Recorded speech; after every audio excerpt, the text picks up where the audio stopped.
आता बातमी आहे प्रशासनाच्या बेजबाबदारपणाची।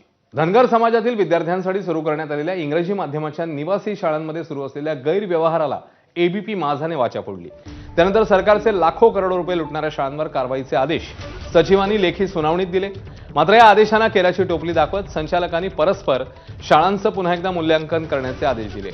25 शाळा कागदोपत्री दाखवून करोडो रुपयांचा निधी लाटल्याचा ठपका ठेवत या संस्थांची मान्यता रद्द करण्यात आली होती। मात्र सर्व संस्था चालकांनी उच्च न्यायालयात धाव घेतली। नैसर्गिक न्यायाने त्यांना सुनावणी देण्यात यावी असे आदेश कोर्टाकडून देण्यात आले।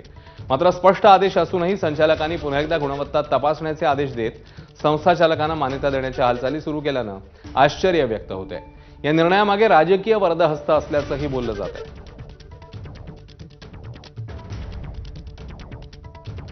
दरम्यान सचिवांच्या सुनावणीत नेमके काय आदेश होते आपण ते बघूया। संस्था चालकांचा युक्तिवाद फेटाळत अहवाल अमान्य करण्यात आला। सरकारचं झालेलं नुकसान विनाविलंब संस्थांकडून वसूल करावं।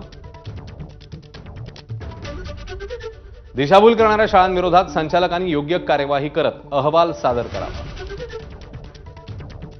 हे आदेश देण्यात आले होते। दरम्यान याच प्रकरणामध्ये एबीपी माझाच्या बातमीचा मोठा इम्पॅक्ट झालाय। धनगर समाजाच्या विद्यार्थ्यांसाठीच्या इंग्रजी शाळांतल्या लुटीच्या प्रकरणाची प्रशासनाने दखल घेतली आहे। राजे होळकर योजनेच्या अधिकाऱ्यांना मुंबईत येण्याच्या सूचना देण्यात आल्या आहेत। 4 जिल्ह्यातले अधिकारी आणि कारकुनांना मुंबईत बोलवण्यात आले। या प्रकरणात 25हून अधिक शाळांनी योजना कागदोपत्री दाखवून लाखोंचं अनुदान लाटल्याचं प्रकरण एबीपी माझाने उघड केलं।